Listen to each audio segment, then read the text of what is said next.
Welcome to Magnitude Civil Services Institute. We have initiated our online lecture series and endeavored to boost your preparation. Hope you will like our series. So, let's get started. In the series of Indian economy, today we will study money and banking part 2.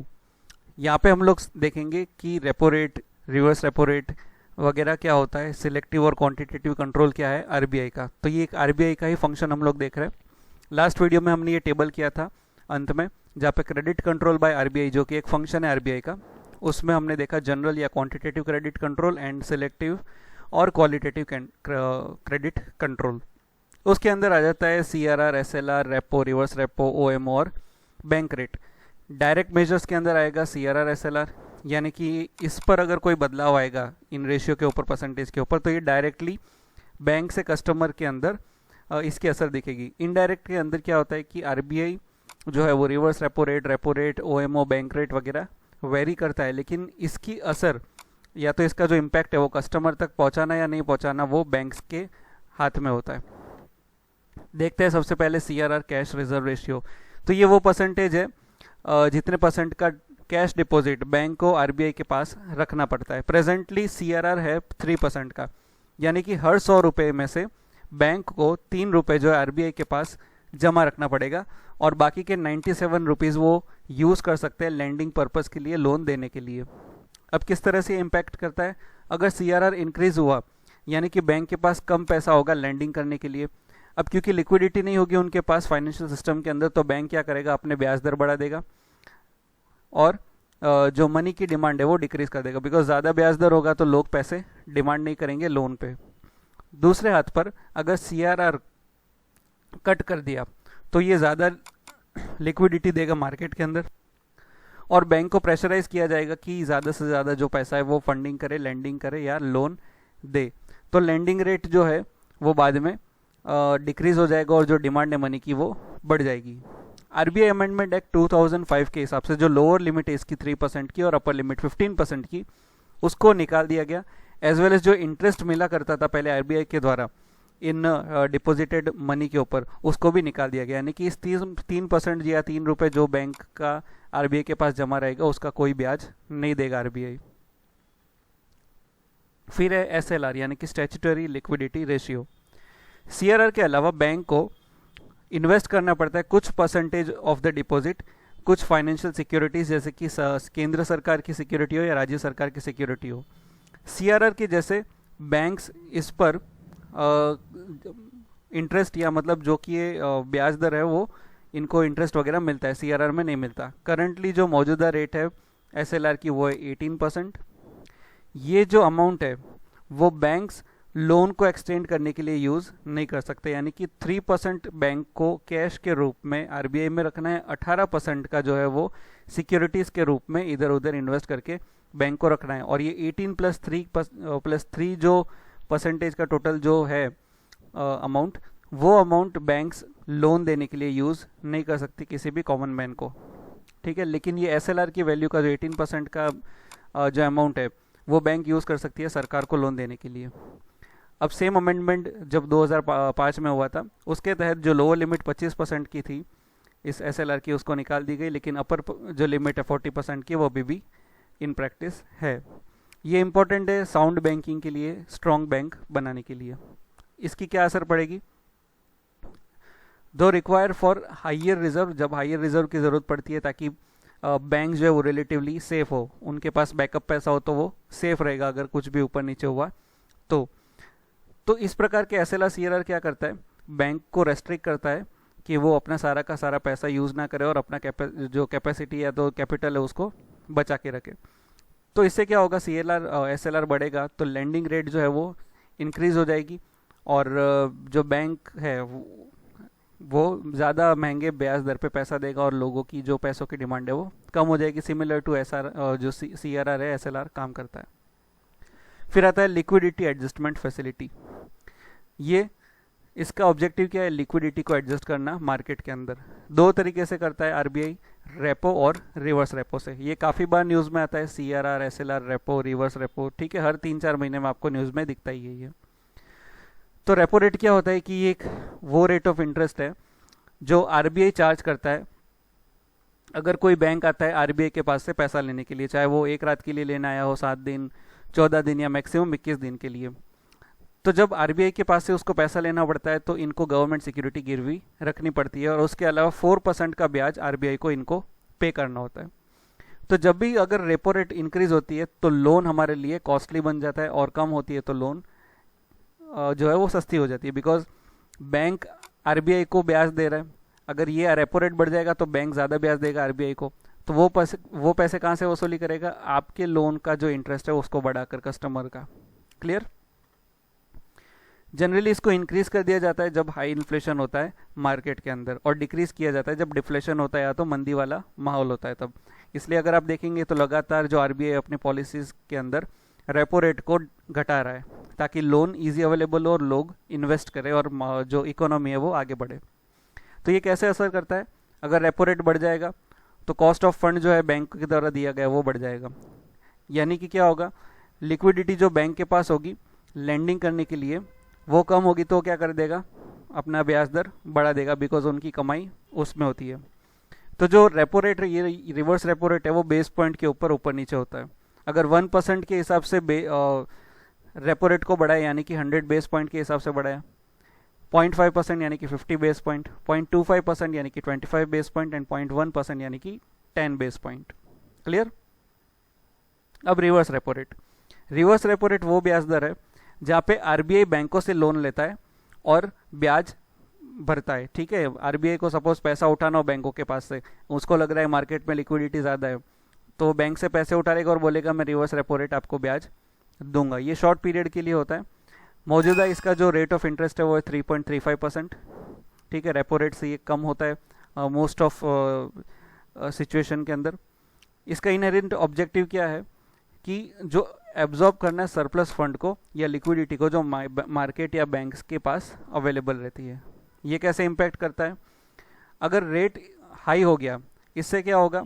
जो credit है वो और Titan हो जाएगा, यानी कि बैंकों के पास पैसा नहीं होगा और वो लोन जो है वो बाद में महंगी पड़ जाएगी कस्टमर्स के लिए, बिकॉज यहाँ पे ज़्यादा ब्याज दर देगा आरबीआई इनके पास से पैसे ले लेगा, बैंकों के पास पैसा कम होगा, तो अगर जब पैसा कम होगा, डिमांड ज़्यादा होगी, तो ब्याज दर बढ़ जाएगा, तो लोन जो है वो कस्टमर के लिए महंगी हो जाएगी, और वाइस वर्सा।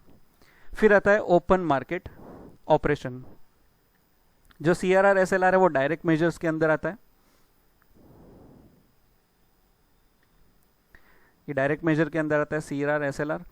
इनडायरेक्ट के अंदर हमने के लिक्विडिटी एडजस्टमेंट फैसिलिटी देख लिया, जिसमें रेपो और रिवर्स रेपो देख लिया। अब बचता है OMO और बैंक रेट। उसके बाद हम जाएंगे सिलेक्टिव के ऊपर। OMO क्या होता है? Open market operation. ये एक मैकेनिज्म है जहाँ पर सेल और परचेज किया जाता है सरकारी सिक्योरिटीज़ का आरबीआई के द्वारा। ये आरबीआई इसको टाइम टू टाइम करती है जब रिक्वायरमेंट होती है तब। जब भी सिक्योरिटी बेची जाती है, जब सिक्योरिटी बिकती है आरबीआई के पास से, तो मार्केट से लिक्विडिटी कम हो जाती है, बिकॉज क्या करता है आरबीआई मार्केट से पैसा ले लेता है, सिक्योरिटी उनको दे देता है, और सिक्योरिटी जब वापस आरबीआई परचेज करता है तो सिक्योरिटी मार्केट से इधर आ जाएगी, आरबीआई से पैसा मार्केट में चला जाएगा। तो जितनी बार भी परचेसिंग होती है वो उतनी बार इंजेक्ट होता है पैसा बैंकिंग सिस्टम के अंदर। जब आरबीआई परचेस करती है सिक्योरिटी को तो पैसा पे करेगा, तो पैसा जाएगा बैंकिंग या मार्केट के अंदर, और इससे ग्रोथ स्टिमुलेट होगा। और जितनी बार सेल करेगा उतनी बार क्या हो जाएगा? कॉन्ट्रैक्ट इकोनॉमी हो जाएगी और पैसा कम हो जाएगा मार्केट में। OMO बहुत फ्लेक्सिबल, मोर कॉमन टूल है जो फेडरल बैंक यूज़ करती है अमेरिका के अंदर, ताकि मॉनेटरी पॉलिसी को कंट्रोल किया जा सके। हाउएवर जो डिस्काउंट रेट या रिजर्व रिक्वायरमेंट है उसको भी इस प्रकार से यूज़ किया जाता है लिक्विडिटी को एडजस्ट करने के लिए मार्केट के अंदर। यहाँ पे लिक्विडिटी यानी कि पैसा। फिर गवर्नमेंट सिक्योरिटी क्या होता है वो देख लेते हैं। अब गवर्नमेंट सिक्योरिटी का नाम लिया है तो ये फाइनेंशियल इंस्ट्रूमेंट्स है जो लोन्स के ट्रांजेक्शन के लिए यूज़ किया जाता है गवर्नमेंट या प्राइवेट ऑर्गेनाइजेशंस या दोनों के ही द्वारा, शॉर्ट एंड लॉन्ग टर्म दोनों ही तरीके से। जनरली ये शॉर्ट टर्म सिक्योरिटी होती है मनी मार्केट की, और जो गवर्नमेंट सिक्योरिटी है वो काफ़ी लिक्विड रहती है और सिक्योर रहती है, और ये जो सेल और परचेज किया जाता है आरबीआई के थ्रू ही। और मोस्ट इंपॉर्टेंट और लिक्विड गवर्नमेंट सिक्योरिटी को यहाँ पर बोला जाता है ट्रेजरी बिल्स। ये इश्यू किया जाता है शॉर्ट पीरियड के लिए, जैसे कि 91 डेज, 182 डेज या मैक्सिमम 364 डेज यानी कि 1 साल के लिए। इन अदर वर्ड्स अगर आपको डिफाइन करना हो तो गवर्नमेंट सिक्योरिटी एक बॉन्ड है जो सरकार के अथॉरिटी के द्वारा इश्यू किया जाता है, इस प्रॉमिस के साथ कि एक मैच्योरिटी के बाद आपको इंटरेस्ट रीपेमेंट के साथ पूरा पैसा आपको मिल जाएगा, गवर्नमेंट सिक्योरिटी आप रिटर्न करेंगे तब। तो गवर्नमेंट सिक्योरिटी जैसे कि सेविंग बॉन्ड्स, ट्रेजरी बिल्स या नोट्स, ये प्रॉमिस पीरियड कूपन है या तो इंटरेस्ट पेमेंट आपको प्रोवाइड करके देती है। और ये सिक्योरिटी लो रिस्क है और ये टैक्सिंग पावर के द्वारा बैक किया जाता है, सपोर्ट किया जाता है सरकार के द्वारा। अब बारी आती है बैंक रेट की। तो ये वो रेट ऑफ इंटरेस्ट है जिसको यूज़ करके आरबीआई जो है वो बैंकों को पैसा प्रोवाइड करता है, लोन प्रोवाइड करता है। बिकॉज अगर बैंक के पास पैसा नहीं है, उसको एक्स्ट्रा पैसा चाहिए, तो आरबीआई के पास से लेगा, तो आरबीआई बैंक रेट चार्ज करेगा। बिकॉज ये एक टाइप का पनिशमेंट रेट है कि भाई आपके पास पैसे कम क्यों हो गए, आपका बिजनेस सही नहीं चल रहा क्या। इसका रेट है अभी 4.25, हर 3 महीने के अंदर ये रिव्यू होता है।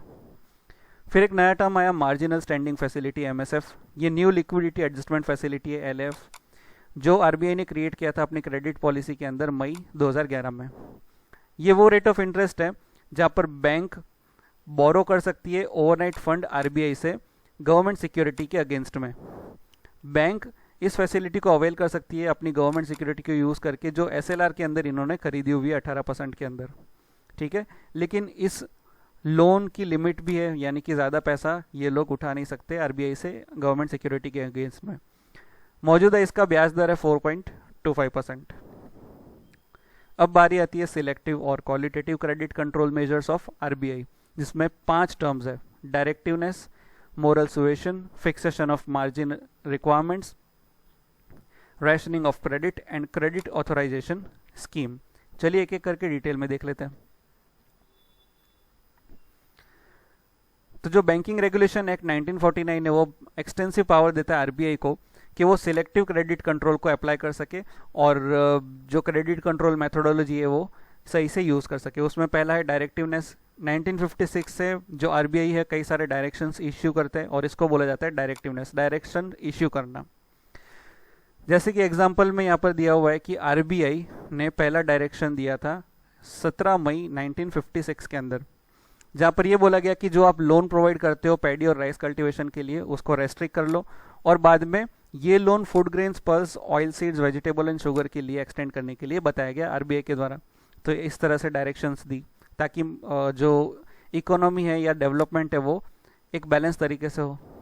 दूसरी डायरेक्शन दी कि आरबीआई ने बोला कि जो हायर मिनिमम लैंडिंग रेट है, कि जो आप कम से कम ब्याज दर पर लोन देते हो किसी अपने पर्सनस को या अपने एक खास प्राइम कस्टमर्स को, तो उसकी लिमिट फिक्स कर दी गई थी। ऐसा आरबीआई ने बोला कि इससे कम आप लोन मत देना, नहीं तो आपका नुकसान हो जाएगा। दूसरा टूल है मोरल सुएशन। मोरल सुएशन का एम क्या है कि जो नेचुरल कॉन्फिडेंस है उसको मजबूत करना, और जो अंडरस्टैंडिंग है मॉनेटरी अथॉरिटी यानी कि आरबीआई और हमारी बैंक्स या फाइनेंशियल इंस्टीट्यूशंस के बीच में, ये कोई स्टैट्यूटरी ऑब्लिगेशंस नहीं है। इस मोरल सुएशन का मेन जो ऑब्जेक्टिव है क्या है कि आरबीआई इसमें बार बार time to time periodic letter send करता है कमर्शियल्स बैंक को और उनको रिक्वेस्ट करता है कि क्रेडिट कंट्रोल पॉलिसी जो आरबीआई बार बार देता है उससे आप कोऑपरेट करिए। रेगुलर मीटिंग होती है, डिस्कशन होता है कमर्शियल्स बैंक के साथ आरबीआई की, और म्यूचुअल कोऑपरेशन को और मजबूत करने की ट्राई किया जाता है ताकि जो मॉनेटरी पॉलिसी है इफेक्टिवली इम्प्लीमेंट हो सके। यहाँ पे कोई भी एलिमेंट कंपल्सर नहीं है, बस मिलजुल कर बात की जाती है, एक हेल्दी रिलेशन बनाने की यहाँ पर बात होती है। तो जो इफेक्टिवनेस है इस मेथड की वो डिपेंड करता है कि कितना कोऑपरेशन है बैंक्स का आरबीआई के साथ। फिर आता है फिक्सेशन ऑफ मार्जिन रिक्वायरमेंट। इसमें सबसे पहले ये यूज़ किया गया था इंडिया के अंदर 1956 के अंदर।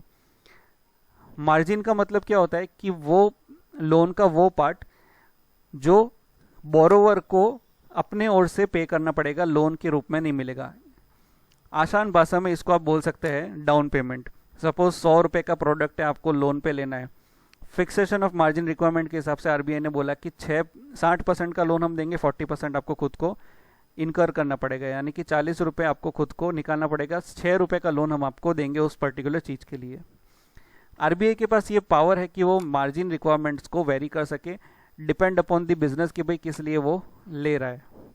इस मेथड को यूज़ करके इन्फ्लेशन के समय पर क्रेडिट कंट्रोल किया जाता है आरबीआई के द्वारा, और अपनी मार्जिन की रिक्वायरमेंट जो है वो बढ़ा दी जाती है जब इन्फ्लेशन होता है, और जब डिफ्लेशन होता है तो मार्जिन की रिक्वायरमेंट कम कर दी जाती है। यानी कि डिफ्लेशन होता है, मंदी वाला माहौल है, तो मार्जिन कम कर देंगे ताकि लोगों को ज़्यादा पैसा मिले। इन्फ्लेशन है, महंगाई है, तो महंगाई की वजह, जब लोगों के हाथ में पैसा है, लोग खर्च कर सकते हैं, ज़्यादा पैसा दे सकते हैं, तो महंगाई बढ़ जाती है। तो बोलते हैं कि कस्टमर खुद ही देगा सबसे ज़्यादा पैसा, ठीक है, हम लोन कम देंगे। तो ये मेथड जो है वो कमर्शियल बैंक को इनेबल करती है कि जो इनका जो फंड है वो एसेंशियल एक्टिविटी में यूज़ हो रादर देन स्पेकुलेटिव एक्टिविटीज़। फिर आता है रैशनिंग ऑफ क्रेडिट। ये एक अनदर मेथड है सिलेक्टिव क्रेडिट कंट्रोल का। इसमें क्या करता है कि बैंक जो है वो रेगुलेशंस प्रोवाइड करता है आरबीआई बैंकों को, ताकि नेशन का ओवरऑल डेवलपमेंट हो। बोला जाता है कि भाई सपोज आपको सस्ते लोन जो है वो एग्रीकल्चर में देना है या एमएसएमई में देना है, इंडस्ट्रियलिस्ट से आपको इतना ब्याज दर लेना है, तो इससे क्या होगा, अगर सस्ता लोन लो सेक्टर में मिलेगा, सपोज किसी एक सेक्टर को आगे बढ़ाना है, तो उनको आरबीआई बोलेगा कि सस्ते ब्याज दर में लोन दे दीजिए ताकि वो सेक्टर आगे बढ़े। तो इसको बोला जाता है रैशनिंग ऑफ क्रेडिट, कि भाई कौन से सेक्टर को कितना लोन प्रोवाइड करना है, ठीक है, ताकि एक बैलेंस डेवलपमेंट हो कंट्री में। फिर आता है क्रेडिट ऑथराइजेशन स्कीम। ये स्कीम 1965 में इंट्रोड्यूस किया था आरबीआई ने, सिलेक्टिव क्रेडिट कंट्रोल के अंदर ही आता है ये।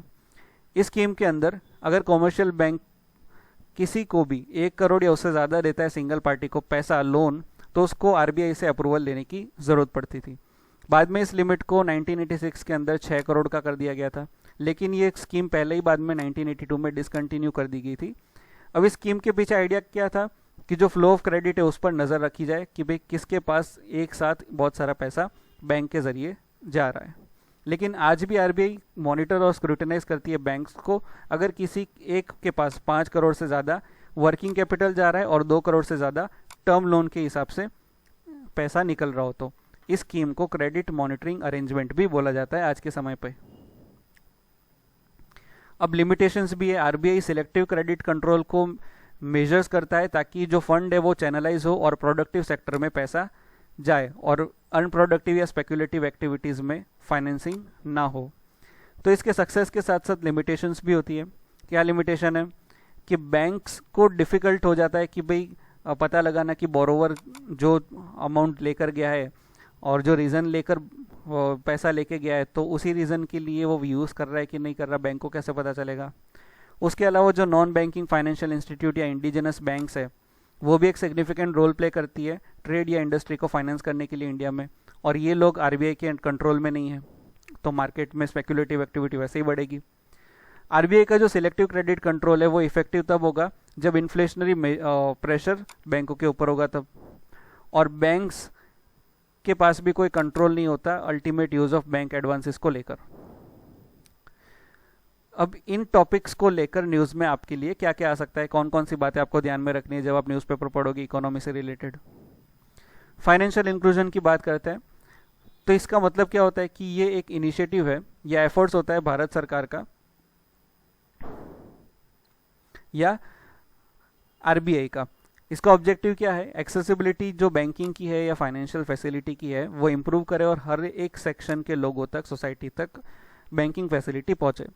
तो इसके लिए सरकार ने कई सारे फैसले लिए थे, आरबीआई ने फैसले लिए थे, उसमें से 13 लिस्ट यहाँ पर अवेलेबल है, जैसे कि प्रधानमंत्री जनधन योजना, जीरो बैंक बैलेंस अकाउंट खोलवाना, नेशनलाइजेशन ऑफ बैंक, राष्ट्रीयकरण बैंकों का, रीजनल रूरल बैंक खोलना या किसी भी विलेज को अडॉप्ट करना बैंक के द्वारा, सेल्फ हेल्प ग्रुप को प्रमोट करना। स्वाभिमान स्कीम लॉन्च किया गया था जिसके अंदर बैंकिंग बिजनेस करस्पॉन्डेंट यानी कि बैंकिंग साथी रिमोट एरिया के अंदर बैंकिंग फैसिलिटी को प्रोवाइड करने में मदद करता था। जीरो बैलेंस या नो फिल अकाउंट खुलवाना, यूनिवर्सल बैंक अकाउंट कंसेप्ट खुलवाना, या नचिकेत मोर कपिटी ने ये बोला था कि 18 के ऊपर जिसका भी जो भी जाएगा उनका बैंक अकाउंट होना ज़रूरी है, होना चाहिए। फिर 10 साल से ऊपर के बच्चों के अकाउंट खोलवाना, फिर माइक्रो क्रेडिट या मैक्रो क्रेडिट फैसिलिटी यानी कि मुद्रा लोन प्रोवाइड करना, white label brown label ATMs की फैसिलिटी प्रोवाइड करना, पेमेंट बैंक को खुलवाना, मोबाइल बैंकिंग फैसिलिटी अवेल करवाना, यूपीआई, एनपीसीआई, ऐसी कई सारे जो इनिशिएटिव्स है सरकार ने और आरबीआई ने लिए है। तो इन सब को आपको ट्रैक कर लेना है, उनके ऑब्जेक्टिव्स, बेनिफिशियरी कौन है, कब तक होगी, क्या फ़ायदा होगा, ये सब आपको ध्यान रखना है। अब नॉन परफॉर्मिंग एसेट एनपीए काफ़ी बार न्यूज़ में आया था, एनपीए क्या होता है? एनपीए के अंदर अगर कोई लोन या एडवांस बैंक देता है और उसका प्रिंसिपल या ब्याज 90 दिन तक वो पार्टी नहीं दे रही, तो उस अकाउंट को, उस पार्टी को बोल दिया जाता है नॉन परफॉर्मिंग एसेट। अब बैंक इसको फर्दर क्लासिफाई करती है 3 टर्म में। सबसे पहले आता है सब स्टैंडर्ड एसेट, यानी कि अगर कोई भी पर्सन या जिसका भी अकाउंट 12 महीने या उससे कम के पीरियड तक एनपीए रहता है, यानी कि 90 दिन से ज़्यादा, 90 दिन तक उसने पे नहीं किया तो वो एनपीए है। वो एनपीए की कैटेगरी में 12 महीने या उससे कम में रहा तो उसको बोला जाएगा सब स्टैंडर्ड एसेट। सिमिलरली अगर वो सब स्टैंडर्ड एसेट रहा 12 महीने तक, ठीक है, अगेन 12 महीने तक सब स्टैंडर्ड रहा तो उसको बोला जाएगा डाउटफुल एसेट। क्लियर? अब तीसरा टर्म है लॉस्ट एसेट। तो आरबीआई के हिसाब से लॉस्ट एसेट वो होता है जो अनकलेक्टेबल अमाउंट हो या बहुत ही छोटा सा अमाउंट हो जिसको अगर कंटिन्यू रखेंगे तो बैंक्स को कोई इसका फायदा नहीं मिलने वाला, उसको बोला जाता है लॉस एसेट्स। अब बैड लोन्स को रिकवर करने के लिए सरकार ने 3 स्टेप्स को, कई सारे स्टेप्स को अडॉप्ट किए, तो उसमें से 3 यहाँ पर नाम है। एक है ARCIL asset reconstruction company of India limited, first ARC इसकी पहली कंपनी थी जो खुल गई थी। फिर डीआरटी यानी कि डेट रिकवरीज ट्राइब्यूनल, ये कोर्ट एक प्रकार का। और CIBIL, credit information bureau of India limited. आपको पता है सिबिल रिकॉर्ड क्या होता है, ठीक है? अगर आपने लोन रीपेमेंट टाइम से किया है तो आपका सिबिल अच्छा होगा, नेक्स्ट टाइम आपको लोन में प्रॉब्लम नहीं आएगी। एनपीए का एग्जांपल देते हैं कि सपोज एसबीआई बैंक ने 10 करोड़ का लोन दिया किसी कंपनी को, से फॉर एग्जांपल किंगफिशर एयरलाइंस को, ये कंसिडर करके कि ये ब्याज भरेगा 10% का। अब इनिशियली सब कुछ अच्छा था, मार्केट फोर्स अच्छा था, तो एयरलाइन इंडस्ट्री वगैरह सब अच्छी चल रही थी, तो किंगफिशर जो है उसकी सर्विस भी बराबर चल रही थी और वो अपना इंटरेस्ट भी टाइम टू टाइम पे करता था। लेकिन कुछ एडमिनिस्ट्रेटिव, टेक्निकल या कोऑपरेटिव रीज़न के कारण जो कंपनी है वो अपना ब्याज नहीं भर पाई और ऐसा 90 दिन तक चला। इस केस के अंदर जो लोन किंगफिशर एयरलाइंस को दिया गया उसको कंसिडर किया कि ये एनपीए बन गया, अब क्योंकि 90 दिन तक कोई ब्याज नहीं आया उन कंपनियों से, ठीक है? तो ये होता है एनपीए। फिर एक और टर्म आता है सीएआर, कैपिटल एडिक्वेसी रेशियो। ये मेजर किया जाता है बैंक्स के कैपिटल का, ठीक है? बैंक का कैपिटल मेजर करना है तो सीएआर का उपयोग होता है। ये एक्सप्रेस किया जाता है एज अ परसेंटेज जब उसको बैंक के रिस्क वेटेड क्रेडिट एक्सपोजर से डिवाइड किया जाता हो। आसान भाषा में आगे हम लोग समझते हैं। सबसे पहले इसको capital to risk weighted asset ratio भी बोला जाता है, CRAR। तो CRAR और CRR दोनों एक ही है। इसको यूज़ किया जाता है डिपॉजिटर के पैसों को प्रोटेक्ट करने के लिए, यानी कि आप और हम डिपॉजिट करते हैं पैसा तो हमारे जैसे लोगों को प्रोटेक्ट करने के लिए, और बैंक या कोई भी फाइनेंशियल सिस्टम की स्टेबिलिटी और एफिशिएंसी को बढ़ाने के लिए। इसमें 2 प्रकार के कैपिटल यूज़ किया जाता है, tier 1 capital, tier 2 capital. Tier 1 capital क्या करता है, जितना भी लॉस अगर होता है तो उसको एब्जॉर्ब करता है और बैंक बंद नहीं होती, बैंक का फंक्शनिंग बंद नहीं होता, ठीक है? सपोज बैंक का लॉस हो गया तो वो वापस बैंक को फंक्शनिंग करवाने के लिए टीयर 1 कैपिटल यूज़ करेगा, खर्चा निकालेगा।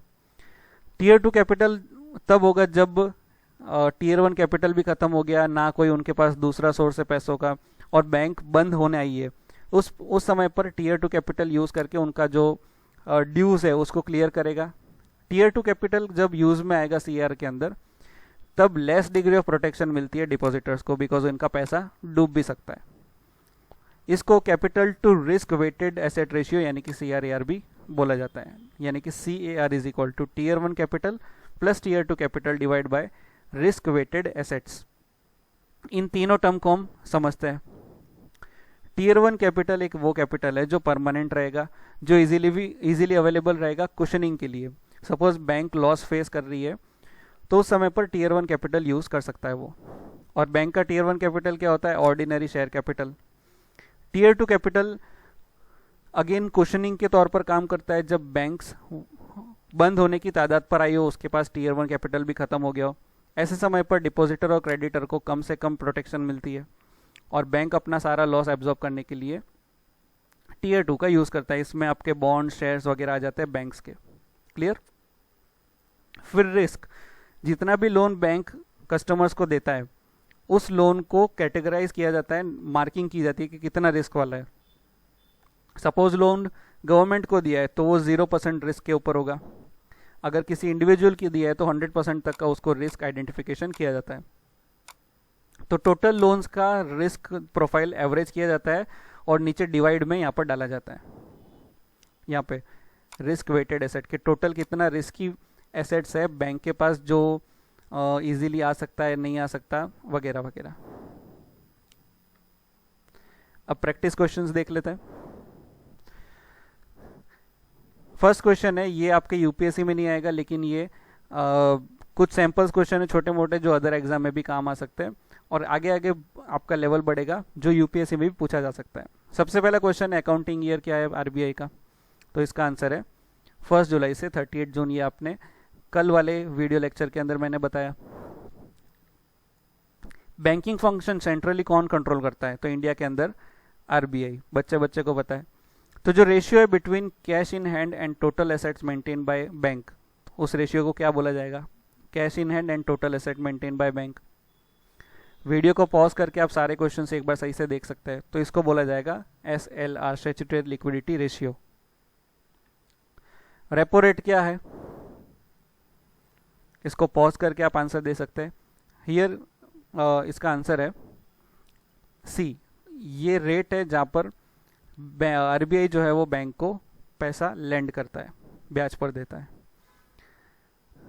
विच scheme is eligible for refinance from NABARD, NABARD से आप कौन सी स्कीम्स के लिए आप नाबार्ड से पैसे ले सकते हो, तो यहाँ पे आएगा all of the above. Small road and water transport operation के लिए, सेल्फ एम्प्लॉयमेंट स्कीम्स के लिए, सॉफ्ट लोन असिस्टेंस के लिए, मार्जिनल मनी के लिए, ठीक है, छोटे मोटे काम के लिए आप ले सकते हैं। बैंकर्स चेक क्या होता है, तो बैंकर्स चेक का मतलब है बैंकर का ड्राफ्ट। इन क्वेश्चंस के अंदर आपको वो सारी बेसिक डिटेल मिल जाएगी जो आपको पीपीटी के लेक्चर में नहीं मिली हो, लेकिन इतना इंपॉर्टेंट नहीं होता, इसलिए मैंने आपको प्रैक्टिस क्वेश्चन के अंदर यहाँ पे इन्वॉल्व कर दिया है। ऐसा प्लेस जहाँ पर बैंकर्स मिलते हैं और अपना जो म्यूचुअल क्लेम्स है उसको सेटल करते हैं, उसको क्या बोला जाता है, तो उसका नाम है क्लियरिंग हाउस, जहाँ पे चेक्स एक दूसरे के बैंक्स के सेटल आउट किए जाते हैं। रीजनल रूरल बैंक के खोलने के पीछे आइडिया क्या था, तो टारगेटेड ग्रुप्स को हेल्प करने के लिए। जो टारगेटेड ग्रुप कौन हुए, दूर गांव में रहने वाले SC ST OBC vulnerable groups वगैरह वगैरह। Identify punishable offence by bank account holder, bank account holder का ऑफेंस क्या होगा, उनको किस चीज़ के लिए पनिशमेंट मिलेगी, तो यहाँ पे आंसर है अगर चेक उसने किसी को दिया है फाड़ कर, उसके बैंक में अकाउंट में पैसे नहीं होंगे और सामने वाले पर्सन ने उसका चेक डिपॉजिट किया, तो जिसने चेक फाड़ा है, जिसका अकाउंट है, उसको पेनल्टी चार्ज होगी, बिकॉज इसके बैंक में बैलेंस नहीं है, फिर भी इसने चेक लिखकर किसी को दिया है। क्रॉस चेक क्या होता है, तो ये एनकैश करने के लिए ओनली थ्रू बैंक, अगर आप सिर्फ बैंक के थ्रू ही एनकैश होगा तो उसके लिए हम लोग चेक के ऊपर क्या करते हैं, क्रॉस करते हैं। यहाँ पर सपोज ये चेक है, उसके ऊपर यहाँ पर क्रॉसिंग की जाती है। In India, which among the following have the highest share in disbursement of credit to agriculture activity? इनमें से कौन सा बैंक एग्रीकल्चर एक्टिविटी के लिए सबसे ज़्यादा पैसा देता है? 2011-12 के अंदर यूपीएससी का ये क्वेश्चन है, यानी कि एनालिटिकल क्वेश्चन है, कोई रट्टे मारने वाला नहीं है। ये हमेशा करंट अफेयर्स के रिलेटेड आया होगा, ठीक है, तो न्यूज़पेपर में, इकोनॉमिक सर्वे में इस प्रकार का डेटा आया होगा, तब जाके ये क्वेश्चन बना है। तो यहाँ पर आंसर है कमर्शियल बैंक, क्योंकि कमर्शियल बैंक्स की ब्रांचेस और उनका बिजनेस काफ़ी बड़ा है और इसलिए एग्रीकल्चर एक्टिविटी के अंदर उन्होंने ज़्यादा नंबर ऑफ पैसा दिया हुआ है। आप कंफ्यूज कर दिए होंगे रीजनल रूरल बैंक से। फिर प्रायोरिटी सेक्टर लेंडिंग बैंक्स के द्वारा यूज़ की जाती है इंडिया में। ये किसको लेंडिंग के लिए यूज़ में किया जाता है, ठीक है, प्रायोरिटी सेक्टर कौन है इंडिया के अंदर, कि भाई हाँ ये प्रायोरिटी सेक्टर है, उनको लोन देना ही देना है, कम ब्याज दर में या ज़्यादा, कुछ भी आपका जो भी ब्याज दर है उसमें। 2013-14 का ये क्वेश्चन है, इसका आंसर है all of the above. Priority sector के अंदर एग्रीकल्चर में लोन मिलेगा, माइक्रो स्मॉल एंटरप्राइज और वीकर सेक्शन, इनको पर्टिकुलर परसेंट फिक्स किया जाता है आरबीआई के द्वारा कि 40% के लोन प्रायोरिटी सेक्टर में आपको देना ही पड़ेगा और बैंक देती है। मेंस में किस तरह के क्वेश्चन आ सकते हैं, ये एक सैम्पल क्वेश्चन है कि what are the reason to introduce FRBM act, क्या कारण है इसलिए कोई एक्ट, कोई भी एक्ट, यहाँ पर एफआरबीएम की जगह कोई भी एक्ट हो सकता है अगर नया आया हो, कि किस कारण से वो एक्ट आया है, उसका सेलिएंट फीचर क्या है, उसका इफेक्टिवनेस क्या है, हो सकता है उसका क्रिटिसिज्म के बारे में भी आपको मेंस में पूछा जा सके। तो इस प्रकार के क्वेश्चंस आते हैं इकोनॉमी के अंदर मेंस में। तो आज के इस लेक्चर में हमने repo rate, reverse repo rate और जितने भी क्रेडिट कंट्रोल पॉलिसीज है या फंक्शन आरबीआई का, उन सब के टर्मिनोलॉजीज देखे हैं। सिलेक्टिव और क्वांटिटेटिव दोनों की गई अंदर। CAR देखा और बैंक रेट देखा।